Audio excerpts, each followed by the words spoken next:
안녕하세요 동지들, 가짜뉴스를 헬로보네 헬머였습니다. 오늘 우리가 조져볼 가짜뉴스 오염원은 예고해드린 대로 성재준 3부작 오늘부터 시작합니다. 아니 근데 우리 원장님이 티저 영상 찍었을 때는 그렇게 헐레벌떡 뛰어오셔가지고 반론 영상을 이렇게 올리시더니 왜 이번에는 영상은 올릴 생각을 안 하시고 갑자기 토론을 그렇게 하자고 그러시지? 아니 주제도 안 정해진 토론이 어딨어 도대체. 패널한테 토론 주제를 정해가지고 그래. 그럼 내가 토론 주제를 이렇게 한번 정해볼게요. 바디오는 좌파일까 우파일까? 로크하고 몽테스키에가 앙시앙 레짐 시대의 자유주의 철학자야? 아니야. 이걸로 그러면 나랑 한번 토론을 해볼까 한번?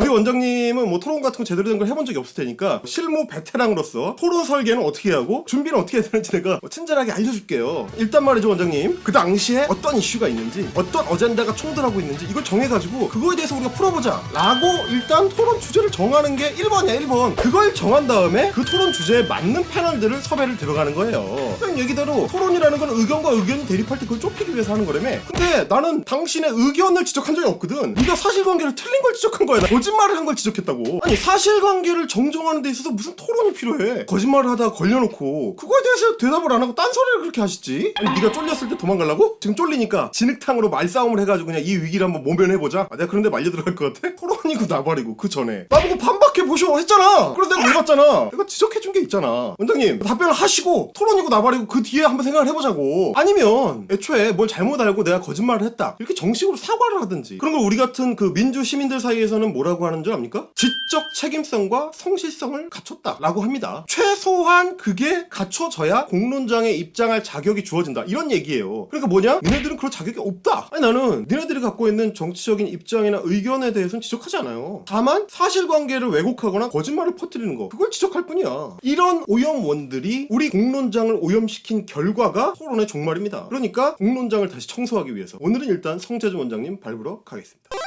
자, 성재준 라운드 1 역사 파트인데요. 우리 원장님이 역사 얘기를 한다면서 한국에서 역사 분야 강연으로 제일 유명한 분 설미석 선생님을 걸고 들어갑니다. 갑자기. 물론 우리 그 설 선생님도 약간 이야기에 과장이나 이제 거품이 좀 섞일 때가 있습니다. 수능 강의의 강점을 갖고 계셨던 분이다 보니까 사실 이게 이제 학생들한테 정보를 전달해서 걔네들이 그걸 외우게 하려면 이야기 위에다가 정보를 얻는 게 사실 제일 쉽거든요. 그렇게 하면 시험 점수를 따는 데 있어서는 조금 유리한 면이 있죠. 잘 외워지니까. 그러다 보니까 우리 설 선생님 같은 경우도 서사를 동원해서 거기에 정보를 살짝 섞거나 야사같이 이제 재밌는 얘기들 그런 거를 이제 많이 끌어오세요. 어떨 때는 조금 뭔가 좀 왜곡된 것 같은데? 이런 느낌이 들 때도 물론 있죠. 그런 거를 사실 실제 역사학계에서도 지적하기도 해요. 그러나 설 선생님이 오바 조금 하셨다고 우리 원장님한테 털릴 수준일까요? 꼭 그럴 리가 있겠어? 같이 일단 들으면서 헛소리를 쪼개보도록 하시죠. 당시 이제 6.25가 끝나고 난 뒤에 이렇게 말씀을 하세요. 찢어지게 가난하던 그때에도 임시정부 대한민국의 본질, 우리가 이 나라의 주인이라는 것은 잊지 않았죠. 그 가난하고 배고팠던 시절에서도 민주주의에 끈을 놓지 않으려 노력했다는 얘기죠. 첫 번째 일단 저기서 짚어야 되는 것이 이겁니다. 당시 6.25가 끝나고 난 뒤에 우리나라의 이제 국민들의 수준 같은 경우는 형편이 없었죠. 역사적인 사실입니다. 문맹률은 당시 이제 80% 가까이가 문맹률이 다다랐었고 쉽게 얘기해서 80% 가까이 되는 사람은 한글조차도 읽을 수가 없었던 것이죠. 근데 그 사람들을 상대로 해가지고 민주주의라는 것에 대해서 개념이 뿌리박혀 있었고 민주주의라는 것을 쟁취하기 위해서 애를 쓰고 있었다. 그 부분에 대해서 저는 회의적입니다. 의무교육이라는 게 시작된 것 자체가 이승만 대통령이 했었던 업적 중에 한 가지거든요. 그래서 6.25 직후에 우리나라 사람들이 민주주의를 위해 가지고 애썼다? 글쎄요, 저는 좀 회의적입니다. 내가 오히려 회의적이에요. 우리 원장님의 몰상식함에 내가 그냥 여러분 제가 말씀드렸죠. 우리 원장님은 말을 굉장히 길게 붙여서 하지만 사실 잘 들어보면 모든 항목이 다 틀렸다. 이번에도 그 내용을 보면 일단 사실관계가 다 틀려요. 자 보세요. 6.25가 끝나고 우리 국민들의 수준이 형편없었다. 문맹률이 80% 가까이 됐다. 역사적인 사실이다. 이렇게 엄청 당당하게 지가 막 얘기를 했죠. 다 틀렸어. 우리 원장님이 6.25 직후라고 했으니까 그러면 1953년이거나 1954년이거나 뭐 그쯤 되겠죠. 그때 문맹률이 80%다? 땡입니다. 1953년 26%, 1954년 14%. 80% 아니네? 우리 원장님 얘기랑 너무 다른데 이거? 일단 여기서부터 틀렸어.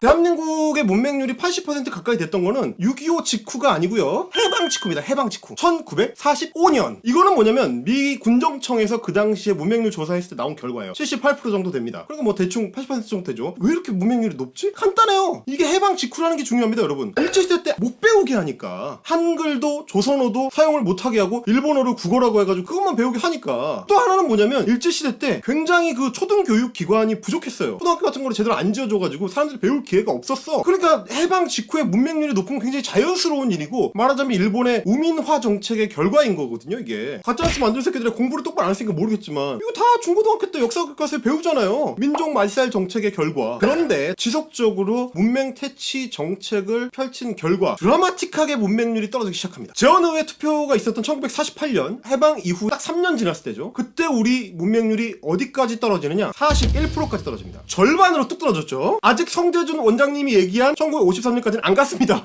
약 10년 정도 우리가 문맹 퇴치 정책을 펼치니까 1958년에는 몇 프로까지 떨어지느냐? 4.1%까지 떨어집니다. 이게 사실상 문맹이 없어진 거예요. 원장님이 얘기했던 6.25 전쟁 직후 20%대거나 10%대거나 이래버리면 당시 1950년대로 치면 국제 비교를 해도 결코 문맹률이 높은 나라가 아닌 거지 사실. 그러니까 우리 원장님이 얘기했던 6.25 전쟁 직후에 한국 사람들은 문자 해독 능력이 굉장히 높은 축에 들어가는 나라야. 결코 수준이 떨어지는 상태가 아니었어요. 아니 80%에서 4%까지 떨어지는데 딱 10년 걸렸다. 이게 대단하지 않아요? 이게 한국인들의 캐릭터거든요. 엄청 배우는 거를 중요하게 생각하고 자기 자식들에 대한 교육도 엄청나게 열정을 쏟거든. 그 결과물이에요 저게. 우리 원장님이 이런 사람들을 무지랑이 취급하고 수준 떨어지는 사람들이라 그러고 니나 공부 좀 해. 어? 나 진짜 궁금한 게 도대체 저런 엉뚱하고 이상한 자료들을 도대체 어디서 찾아오는 걸까? 근본이 좀 있는 게 근본은 좀 있어. 이승만 지지자들이 이승만의 공로로 문맹률 낮아진 걸 얘기를 하거든. 이승만 학당이나 이런 데서 약간 뿌린 거에 어디서 주워왔나 보다 또. 일베에 그 이승만의 업적 30가지가 올라와 있거든요. 근데 여기서 그 대목이 80%가 나왔는데 48년에 80%였다. 이게 일베 자료구만. 틀렸어. 얘네가 뭐라고 했냐면 이승만이 말이지 문맹 퇴치 운동을 통해 1948년 문맹률 80%에서 1959년 22.1%로 줄임이라고 돼 있어요. 그것도 틀렸네? 다 틀렸어. 선거를 치러가지고 남한만이라도 자유민주주의 국가를 만들자. 이승만 대통령의 가장 위대한 업적 아닙니까? 얘 말대로 하면은 이승만이라는 사람은 민주주의에 대한 이해도가 떨어지는 국민들이 선출한 거네. 이거 괜찮겠니 이거? 이승만 학당에서 이놈 하지 않을까? 우리 원장님 같이 그 지식 수준이 얄팍한 사람들은 잘 모르겠지만 1919년에 대한민국 임시정부가 만들어질 때 임시헌장 제1조가 대한민국은 민주공화제로 한다 이렇게 선언을 했다고요. 아니 이게 뭐냐면 조선이나 대한제국 같이 왕조가 망한 지 이제 10년이 안 됐어 아직. 그랬는데도 조선 사람들은 우리는 다시는 왕정으로 돌아가지 않는다. 우리는 선거로 결정한다. 이거를 딱 박아놓고 시작을 했다고. 그 뒤로 다시는 우리는 왕정 같은 거 돌아보지도 않았죠. 우리는 말이에요. 전쟁 중이었던 1952년 그때도 대선했어 우리는. 우리는 말이지 선거에 미친 민족이야. 이런 사람들을 두고 민주주의에 대한 이해도가 떨어져? 네 이해도가 떨어지는 거지 네 이해도. 그리고 마지막으로 아니 우리 투표제도에 글을 읽을 줄 알아야 투표권을 준다고 돼 있나? 글을 읽을 줄 모르면 투표 도장 못 찍어? 문맹률에 투표율이 영향을 받는다 이런 소리를 하려면 6.25 전쟁 직후에 대한민국을 갖고 오면 안 돼. 문맹률이 영향을 미치는 투표는 따로 있어. 윤서인이가 좋아하는 일본은 우리처럼 도장을 찍는 방식이 아니거든. 얘네는 후보자의 이름을 직접 자필로 투표용지에다 적어야 돼. 다나가 이렇게 적어야 돼. 그러니까 일본 정치인들은 얼마나 지네 국민들을 무지랭이 취급하는 거야. 글자를 모르는 사람은 투표를 아예 못하게 이러는 거거든 이게. 저 투표제도 바꾸려고 여러 번 시도했는데 맨날 자민당한테 막혔어.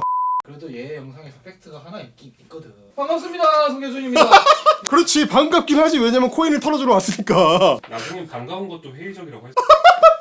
자 다음 세 번째 자료는 이제 뭐냐면 이런 얘기를 하십니다. 이승만 대통령이 둘 다 죽여야겠다라고 생각을 해요. 여기는 조봉암 후보가 당시 평화통일을 주장합니다. 평화통일이 나쁩니까? 그때 나빴어요. 6.25 전쟁 직후이기 때문에 북진통일이 아니라 평화통일. 이거 완전 빨갱이 새끼네. 잡아들여. 제가 지금 워딩 그대로 옮기고 있는 겁니다. 진보당 해산하고 조봉암 받아들인 다음에 조봉암 차영. 이걸 비판하는 경향신문 해강. 이렇게 이제 얘기를 하시는데 우리가 이제 조봉암에 대해서 얘기를 해봐야 되는 것이 조봉암이 과연 간첩이었냐? 그거 같은 경우는 이제 그 최근에 2011년도였나요? 그때 이제 그 대법원이 이제 판결을 또 해가지고 법원 판결을 통해가지고 무죄 선고는 됐죠. 물론 검찰은 받아들이지 않았습니다만. 어쨌거나 저쨌거나 조봉암이 과연 진짜로 간첩이었냐? 그거에 대해서는 여러 가지 해석이 있을 수 있다. 오케이 저 받아들입니다. 하지만 명확한 팩트는 뭐냐면 조봉암은 사회주의자였다라는 것은 명확한 팩트죠. 그래서 박헌영이랑 어울렸다라는 것도 사실인 것이고 여운형이랑 어울렸다라는 건 사실이시고. 잘 보세요 여러분. 제일 웃긴 포인트가 뭐냐면 오케이 저 받아들입니다 하는데 조봉암이 간첩이었느냐에 대해서 다른 의견이 있을 수 있다. 저 그거 받아들입니다 라는 얘기는 무슨 얘기냐면 지가 맞는 말인데 대법원 판결이 다른 의견이라는 거예요. 개소리야 이게.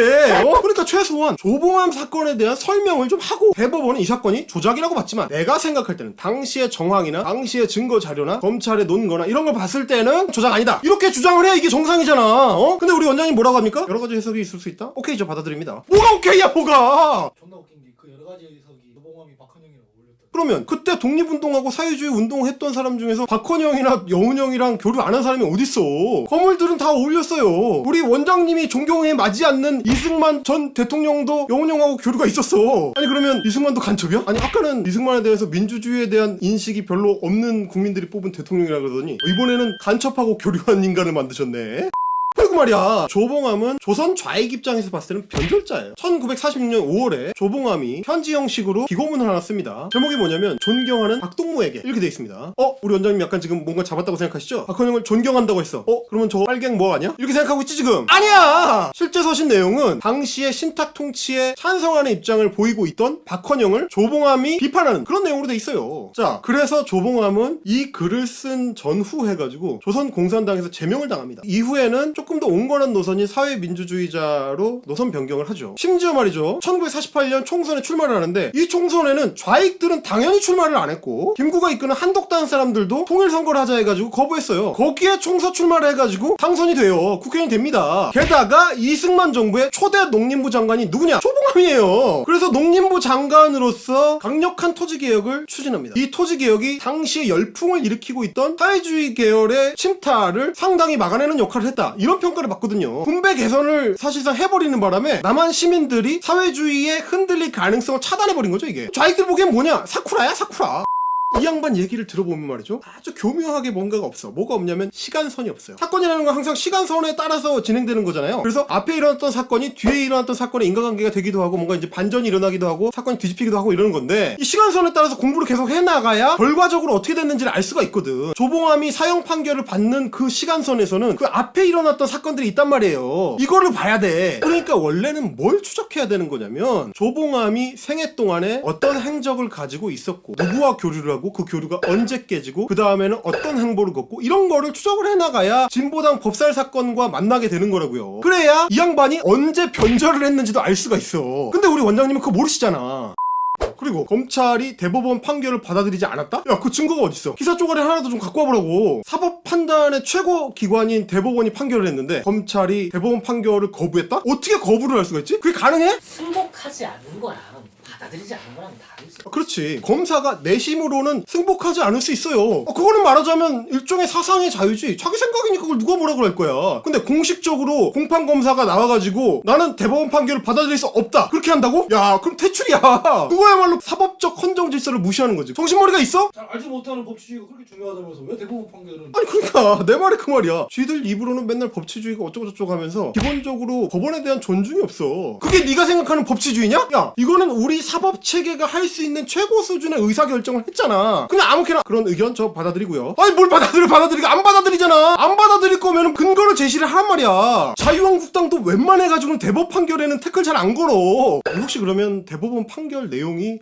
약간 아리까리하게 돼 있나? 그래서 혹시 우리 성재준 원장님처럼 뭔가 이렇게 치고 들어와가지고 이런 의견도 있다라고 주장할 수 있는 그런 여지를 남겨뒀을까? 그럴 리가 있겠습니까? 우리 오늘 같이 한번 읽어보시죠. 피고인이 평화통일의 실현 등을 강령 정책으로 하여 결성한 진보당은 그 경제정책이 사회적 민주주의의 방식에 의하여 자본주의 경제체제의 부작용이나 모순점을 완화, 수정하려고 하였을 뿐 사유재산제와 시장경제체제의 골간을 전면 부인하는 취지가 아니고 정치 행태 역시 주권 재민과 대의제도, 국민의 자유와 권리의 보장 등을 목표로 하였을 뿐 자유민주주의를 부정하는 내용이 아니어서 그 결성 목적이 대한민국 헌법에 위배된다고 할 수 없고, 또한 진보당의 통일정책인 평화통일론이 북한의 위장평화통일론에 부수하는 것으로 인정되지 아니하고 이를 인정할 다른 아무런 증거도 없어 그 결성이 북한에 부수하여 국가를 변란할 목적으로 이루어진 것으로 볼 수 없다. 볼 수 없다고! 어떻게 이거보다 더 명확하게 설명을 해줘. 말 못 알아들어요 원장님? 아니 가짜뉴스 만드는 새끼들은 쥐들이 할 말이 없으면 저는 님과 견해가 좀 다릅니다, 이지랄해요. 마치 뭔가 두 개의 의견이 있는 것처럼. 아니 어디서 밑장빼기야. 너는 거짓말을 하는 거거든. 그러면서 그 거짓말을 의견이라고 우기는 거예요 너는. 게다가 심지어 지 의견이 맞는 거고 대법원 판결은 여러 가지 의견 중에 하나래. 들으셨어요 혹시? 아따마 다이조부? 여러분도 성재준 편에 대해서 이제 기대를 많이 하셨을 텐데 3개면은 끝나는 거야? 이렇게 걱정하실 필요가 없습니다. 제가 오늘 해보니까 안 끝날 것 같아. 절반도 못했어요. 3부작으로 기획을 하기는 했는데 영상을 3개를 분석해서 조질 거긴 해요. 근데 이제 찍다 보니까 조질 게 너무 많아. 모든 게 거짓말이다 보니까 조질 포인트가 너무 많은 거예요. 그러니까 3부작이긴 한데 1부작이 뭐 상하편으로 나눠진다든지 그래서 이제 우리 영상이 3편이 되지 않을 수는 있어요. 자, 그러면 가짜뉴스 조지기 스테이지 2 성재준 편 라운드 1 여기까지 상편이었고요. 곧 하편이 이어지겠습니다. 오늘은 여기까지. 저는 헬마우스였습니다. 구독은 동지, 제보는 팀플. 헬 예!